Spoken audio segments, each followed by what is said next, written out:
There are plants growing right now in your own backyard that you probably think of as nothing more than annoying weeds. But some of them have histories that are far more interesting than most people realize. One plant may remind you of the medicinal drinks once used by British coal miners to help protect their lungs. Another is something you've probably stepped on countless times without knowing that its leaves have traditionally been used to help deal with minor cuts and bleeding. Every spring, people spend time and money pulling these plants out, spraying them with weed killer, and trying to keep them out of their lawns. Meanwhile, some of these supposedly unwanted plants have long histories in traditional medicine, and several have also attracted serious attention from modern researchers. So today, we're counting down 11 backyard weeds that deserve a second look. We'll explore their traditional uses, the interesting compounds they contain, and what modern research has, and hasn't, been able to establish about them. And stay with me, because number 5 has a painful way of introducing itself the moment you touch it, yet it has still become one of the best-known medicinal plants in Western herbal tradition. And number 1 has an especially unusual connection involving horses, cats, and generations of British coal miners. Let's get started. Number 11. Cleavers. Try grabbing this weed, and you'll quickly discover where its name and reputation come from. Cleavers have tiny hooked hairs covering their stems and leaves, allowing the plant to cling to almost anything that brushes against it. Clothing, animal fur, skin, you name it. Farmers have been frustrated by this plant for generations, but herbalists have traditionally viewed it very differently. In both European and Native American herbal traditions, cleavers were valued primarily for their association with the lymphatic system. Long before people understood exactly what the lymphatic system did, traditional healers noticed that cleavers preparations were commonly used when dealing with swollen glands, puffy tissue, or recovery after illness. Modern herbal research has identified compounds in the plant that appear to have mild diuretic properties and may support normal lymphatic drainage, potentially helping the body move away substances that might otherwise accumulate. And there's more to cleavers than those irritating little hooks. The plant contains iridoid glycosides, which are plant compounds researchers have investigated for their potential anti-inflammatory properties. It also contains tannins, which can produce a mild astringent effect on skin and tissue. That combination may help explain why cleavers have appeared in traditional remedies for problems such as acne, eczema, and minor skin irritation. Traditionally, preparations have included both cooled tea washes applied to the skin and internal preparations. Here's another detail most people never hear about. Young cleavers are actually edible. Before those tiny hooks become tougher, the tender growth can be cooked and eaten, with a flavor that's somewhat similar to a mild spinach. Foragers have traditionally steamed young spring shoots or processed the fresh plant into juice. If you're preparing it traditionally, the tender growth is harvested in spring before flowering. A small handful can be steeped in hot water for around 10 minutes to make a simple herbal tea. For external use, the tea can be allowed to cool completely before being applied with a clean cloth to irritated skin. So the next time you see this sticky little weed spreading through the garden, remember that there's considerably more to it than something that simply grabs onto your clothes. Most gardeners would pull it out immediately, but for centuries, herbal traditions have treated it as a useful plant hiding in plain sight. Number 10. Chickweed. While most plants slow down or disappear once winter arrives, chickweed seems completely unfazed by the cold. This low-growing plant can remain green through frost and even thin layers of snow, continuing to grow when much of the rest of the garden has gone dormant. That ability to stay available during the coldest months is one reason traditional European herbalists valued chickweed so highly. Before greenhouses and supermarkets made fresh vegetables available throughout the year, a reliable green that could survive winter was much more than a curiosity. It could provide valuable nutrition when fresh food was otherwise difficult to find. For such an ordinary-looking weed, Chickweed actually has an impressive nutritional profile.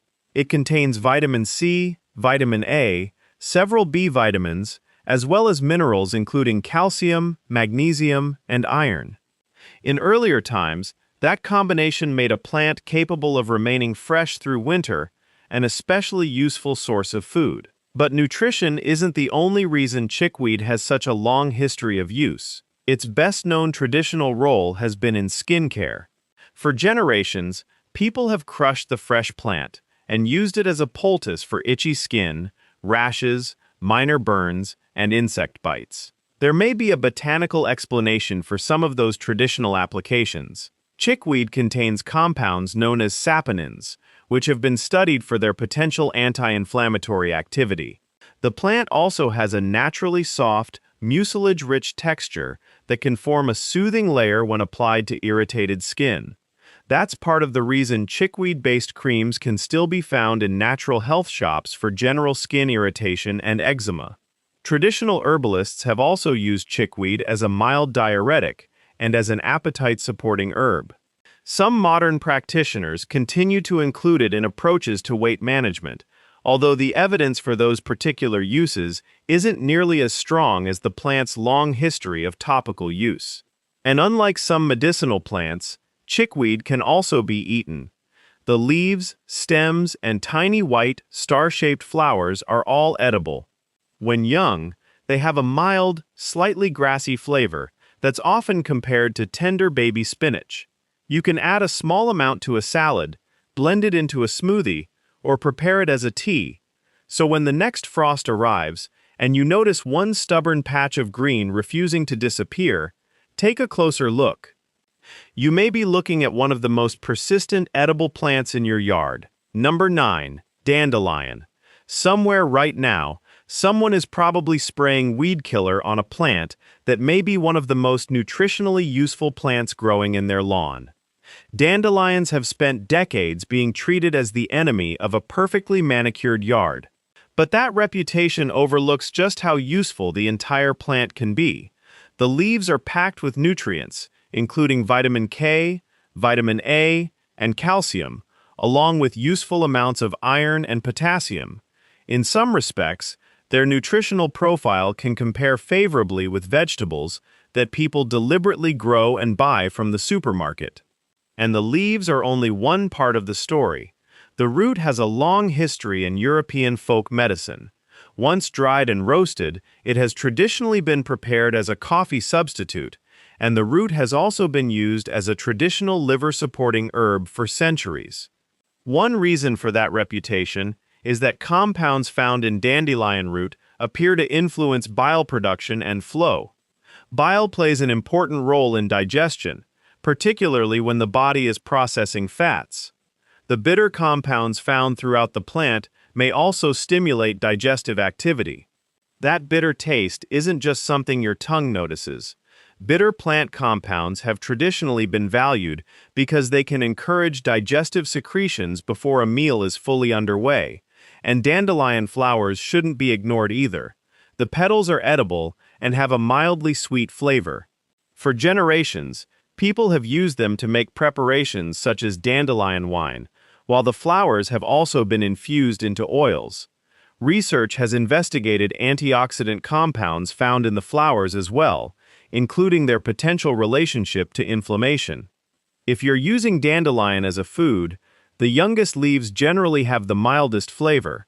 Harvesting them before flowering can make them easier to use in salads, or you can cook them just as you would other bitter greens. The roots are traditionally harvested in autumn, when they are considered to have accumulated higher levels of their characteristic compounds. They can then be chopped, dried, and roasted before being prepared as a tea or coffee-style drink. So the next time you see a bright yellow dandelion appearing in your lawn, remember what you're actually looking at. The plant many people spend money trying to eliminate may have considerably more value than its reputation suggests. Number 8. Self-heal. There's something almost amusing about the name self-heal. Centuries ago, people encountered this little plant and gave it a name that essentially described what they believed it could do. Also known as heal-all, Self-heal has a long history across Europe, Asia, and North America. Traditional uses have focused on wounds, sore throats, and fevers. The fresh plant was sometimes crushed and applied directly, while dried material could be brewed into a tea. What's particularly interesting is that different cultures, separated by enormous distances, developed remarkably similar traditional uses for the same plant. That doesn't automatically prove that every historical claim was correct, but it does make the plant's chemistry worth investigating. And modern researchers have done exactly that. Self-heal contains compounds including rosmarinic acid and ursolic acid, both of which have been studied for potential antibacterial, antiviral, and anti-inflammatory activity. Laboratory research has found that extracts of the plant can interfere with the replication of certain viruses, including some virus strains related to herpes. Those findings have generated continued scientific interest, although laboratory results shouldn't be confused with proof that the plant can treat viral infections in people. Researchers have also investigated self-heal for its potential effects on inflammation, including inflammation associated with autoimmune conditions. Another traditional application involves the mouth and throat.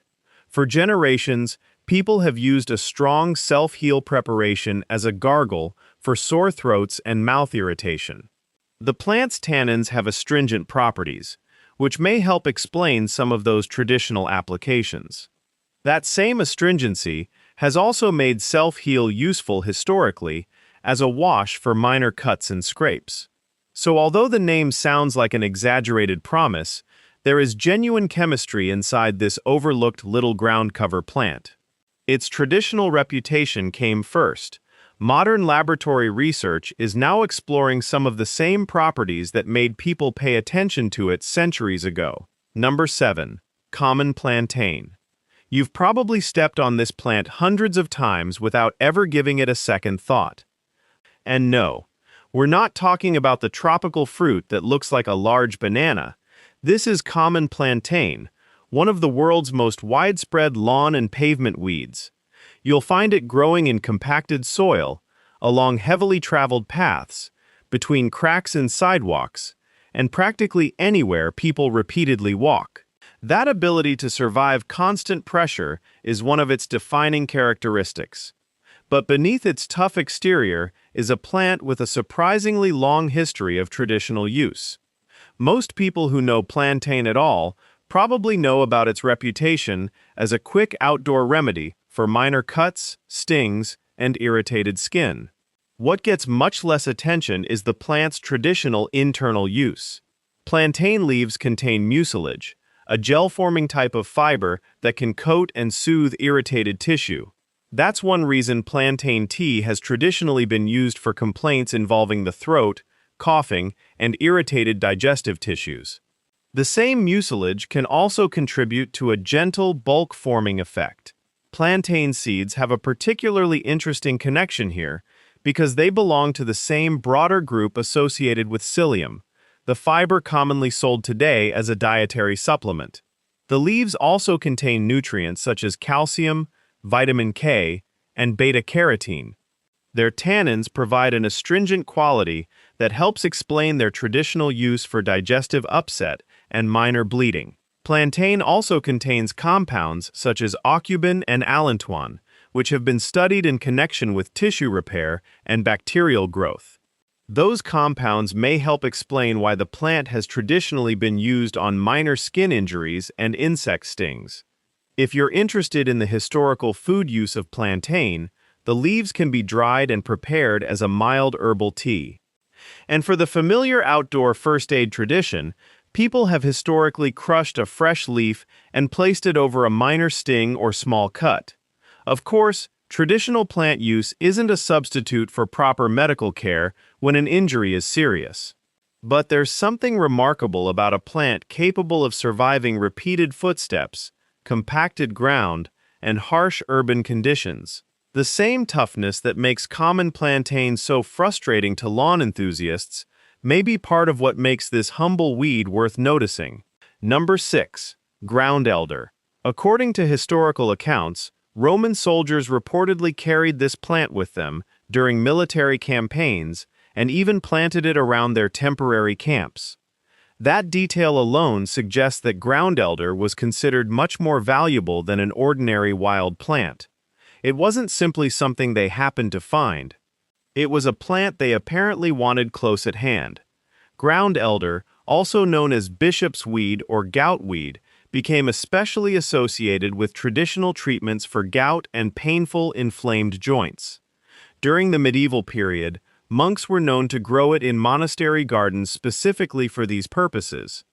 Its history as a traditional anti-inflammatory plant stretches back almost 2,000 years. Some of the interest surrounding it comes from its flavonoids and other plant compounds that have demonstrated anti-inflammatory activity, along with its naturally occurring minerals, particularly potassium and vitamin C. Traditional preparations often involved crushing fresh leaves into a poultice and placing them over swollen or painful joints. Another approach was to boil the leaves and prepare a concentrated decoction for internal use. But there's something that makes ground elder particularly unusual compared with many of the other weeds on this list. It's not just a medicinal plant, it's also a food. The youngest spring leaves have a flavor somewhere between parsley and celery, and European foragers have been cooking them like spinach for centuries. They can be wilted into soups, added to stews, or quickly sautéed as a tender green. Timing is important, though. As the leaves mature, they become increasingly bitter and fibrous, so the youngest growth is generally preferred. For traditional preparation, gather the tender leaves in early spring before flowering and cook them briefly, much as you would any other young leafy vegetable. Historically, a stronger leaf tea was also taken over a period of several weeks for joint support. A plant tough enough to survive being intentionally carried and spread across an empire certainly deserves a closer look. Number 5. Stinging nettle. This is the one plant on today's list that makes sure you know it's there before you discover what it can do. Brush against stinging nettle, and its tiny hollow hairs can release irritating substances into the skin, including histamine and formic acid. The result is a painful sting that can linger for quite a while. Yet despite that aggressive first impression, nettle has one of the longest and most respected histories in Western herbal tradition. And there's an important difference between fresh nettle and prepared nettle. Once the leaves have been properly cooked or dried, the sting is completely neutralized. What remains is an exceptionally nutritious wild green. Nettle leaves contain substantial amounts of iron, calcium, magnesium, and vitamin K. Their iron content has historically made them particularly valued in traditional diets and herbal practices associated with anemia. But the research surrounding nettle goes beyond nutrition. Nettle root has been investigated for benign prostatic hyperplasia, or BPH, and several clinical studies have reported measurable improvements in urinary symptoms among men with enlarged prostates. The leaves have been studied separately for seasonal allergies. Some research suggests that freeze-dried nettle may help reduce certain histamine-related symptoms. There's an amusing irony there, considering that the fresh plant itself uses histamine as part of the mechanism behind its sting. Nettle tea has also been examined in several small studies for potential blood sugar-lowering effects. Its anti-inflammatory properties have also helped maintain its long-standing reputation in traditional approaches to arthritis and joint discomfort. The preparation process is important because cooking removes the sting. Fresh leaves can be steamed or boiled for roughly 2 to 3 minutes, after which they can be eaten much like spinach. Dried nettle can also be steeped in hot water for around 10 minutes to make a mineral-rich herbal tea. And if you're harvesting fresh nettle, wear gloves. That simple precaution can save you from discovering the plant's defensive system firsthand. Once prepared correctly, however, nettle becomes one of the most useful wild greens found across temperate regions. Number 4. Sheep sorrel. There's a reason this small plant with arrow-shaped leaves has repeatedly appeared in discussions surrounding one of the most controversial alternative health formulas of the last century. Sheep sorrel is one of the main ingredients traditionally associated with Essiac tea, a herbal mixture connected to Ojibwe traditional medicine that has been discussed and investigated since the 1920s. It's important to make one distinction clear. Claims that Essiac tea can treat cancer have not been scientifically established, and it should not be regarded as a cancer treatment. The scientific interest in sheep sorrel itself, however, comes from the compounds naturally present in the plant. That sharp, lemon-like flavor has a simple explanation. Sheep sorrel contains oxalic acid, the same compound responsible for some of the tartness found in foods such as spinach and rhubarb. Because of this, the leaves are better eaten in moderation rather than consumed in large quantities every day. The plant also contains flavonoids and tannins that researchers have investigated for antioxidant and anti-inflammatory activity. Historically, sheep sorrel was also valued as a source of vitamin C. There are accounts of its use during long sea voyages when fresh citrus wasn't readily available, making hardy wild plants an important source of nutrients. Traditional European and North American herbal practices have used sheep sorrel in several different ways. It has been prepared as a diuretic, used as a mild laxative, and applied directly to minor skin sores and wounds after being crushed. Some herbalists also prepared the leaves as a cooling tea, traditionally used during fevers. Identification is relatively easy once you know what to look for. The leaves are small and shaped like arrowheads, almost resembling tiny shark fins, with two backward-pointing lobes near the base. The plant generally stays low to the ground and commonly appears in disturbed soils, lawns, and meadows throughout much of North America and Europe. Young leaves can be used sparingly in salads when you want a bright, lemony flavor. They can also be dried and prepared occasionally as a mineral-containing tea. This isn't a plant to consume in large quantities, but its unusual chemistry and long history have kept sheep sorrel in the conversation around traditional herbal medicine for generations. Number 3. Purslane. Purslane is one of those plants that can appear almost overnight in a garden, spreading low across the soil with thick, succulent leaves. Most gardeners see an unwanted ground cover. Nutrition researchers see something considerably more interesting. Purslane contains unusually high amounts of alpha-linolenic acid, a plant-based omega-3 fatty acid. In nutritional comparisons, it has outperformed spinach by a wide margin and has even shown levels comparable to those found in certain fish oils. That discovery has helped turn an ordinary garden weed into a subject of genuine nutritional interest. Omega-3 fatty acids are important for several aspects of health, including normal heart and brain function, and they are also involved in regulating inflammation. So finding such a concentrated plant source in a weed that many people remove without hesitation was certainly noteworthy. And omega-3 isn't the only nutritional feature purslane offers. The plant also supplies vitamin C, vitamin A, magnesium, and potassium. It contains antioxidant pigments known as betalains, the same broad class of compounds associated with the deep colors found in beets. Laboratory research has investigated these compounds for potential anti-inflammatory and cell-protective effects. Purslane also has an impressive history of traditional use. Ancient Greek, Persian, and Indian medical traditions independently used the plant for digestive complaints, inflammation, and as a cooling food during hot weather. When different cultures repeatedly find uses for the same plant, it doesn't prove every traditional claim, but it certainly makes the plant worth studying. Purslane is also surprisingly versatile in the kitchen. The leaves and stems are slightly crunchy, with a mild combination of lemony and peppery flavors. When cooked, they develop a mucilaginous texture somewhat similar to okra. You can eat the young leaves and stems raw in salads, which preserves their fresh texture and nutrients.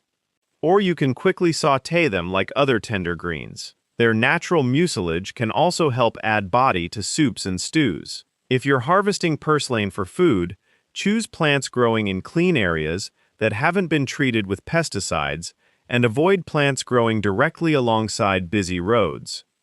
It's an interesting reminder that sometimes the plant growing freely between your garden rows can contain nutrients people otherwise spend money trying to obtain elsewhere. Number 2. Yarrow. Long before modern first aid kits came with neatly packaged bandages, soldiers were turning to this feathery-leaved plant when they needed help dealing with wounds. Yarrow has such a strong connection with battlefield medicine that its scientific name is linked to Achilles, the legendary Greek warrior who, according to the old story, used the plant to treat his injured soldiers. But yarrow has another traditional role that receives much less attention, and in many ways, it's just as fascinating. For centuries, yarrow has been used as a traditional remedy for fevers. Herbalists classify it as a diaphoretic, meaning a plant traditionally believed to encourage sweating and thereby help the body regulate a fever. Prepared as a hot tea and taken when illness first appeared, yarrow became a familiar remedy in European, Native American, and Middle Eastern folk traditions. What's particularly interesting is that these traditions developed separately, yet arrived at surprisingly similar uses for the same plant. Its chemistry offers some possible clues. Compounds in yarrow known as achillene have been associated with promoting blood clotting when the plant is applied to broken skin. At the same time, its volatile oils, including compounds such as camphor and cineol, have been studied for antimicrobial and anti-inflammatory activity. Those properties may help explain why traditional herbal practices also used yarrow for digestive cramps and menstrual discomfort. Some research has even examined whether yarrow may have a mild role in supporting healthy blood pressure, adding yet another potential use to an already impressive traditional history. For the traditional fever or digestive preparation, a teaspoon of dried yarrow flowers and leaves can be steeped in hot water for about 10 minutes and consumed warm. For minor wound care, the traditional method involves crushing fresh leaves and applying them directly to the affected area to help slow bleeding. Of course, traditional remedies shouldn't replace appropriate medical treatment for serious wounds or illness. Still, very few plants have been trusted by so many different cultures over such long periods of time. That history alone makes yarrow a remarkable backyard plant. Number 1. Creeping Charlie. If there's one weed on this list that most homeowners probably wish would disappear forever, it's Creeping Charlie, also known as ground ivy. It can spread aggressively through lawns, forming dense mats that seem almost impossible to eliminate. But this same plant has a surprisingly unusual chapter in British history. During the 17th and 18th centuries, British coal miners reportedly drank ground ivy tea as part of their daily routine. They believed it helped protect their lungs from the dust and grime they encountered underground. That wasn't necessarily based on random superstition. Ground ivy contains compounds such as rosmarinic acid, along with other substances that have been investigated for antioxidant and anti-inflammatory activity. Traditional herbal practices also associated the plant with respiratory support, including easing coughs, helping clear congestion, and soothing irritated sinus and lung tissues. Those uses continued in European folk medicine even after the old mining tradition declined. But there's a very important warning attached to this plant. Ground ivy is toxic to horses, and consuming large quantities can also cause serious problems for cats and dogs. That's one reason this is not a plant to experiment with casually. Its toxicity also explains why traditional herbal use emphasized carefully measured amounts rather than treating it as an everyday edible green. Respiratory support isn't the only traditional application. Ground ivy has also been used as a mild diuretic for kidney and bladder complaints, while preparations applied externally were traditionally used on minor wounds and bruises because of the plant's astringent qualities. If you're discussing traditional preparation, the source describes using only a small quantity, no more than about a teaspoon of fresh leaves, steeped in hot water for roughly 5 to 7 minutes. Even then, It should be regarded as an occasional traditional remedy rather than something for routine daily consumption. And that's what makes Creeping Charlie such an interesting final entry. The plant currently spreading across lawns and frustrating homeowners once had a completely different reputation. For generations of British coal miners, the same ground ivy growing beneath our feet was considered a useful traditional herb for life underground. So there you have it, 11 backyard weeds that most people spend time and money trying to eliminate. Yet every plant on this list has a documented history of being useful to people in some way, whether as food, traditional medicine, or part of everyday survival. That doesn't mean every traditional claim has been confirmed by modern science. Some have strong nutritional evidence behind them, others contain compounds that researchers continue to investigate, and some traditional medical claims remain unproven. But together, these plants offer an important reminder. The ordinary weeds growing around us can contain far more history, nutrition, and botanical chemistry than their reputation suggests. Sometimes the plants we automatically label as useless are the very plants our ancestors knew best. If one of these weeds surprised you, let me know in the comments which one caught you off guard. And if there's another backyard weed you think deserves to be included on a future list, I'd love to hear your suggestion. If you enjoyed this video, don't forget to like and subscribe for more fascinating stories about nutrition, health, gardening, and forgotten plant knowledge. Thanks for watching, and I'll see you in the next video.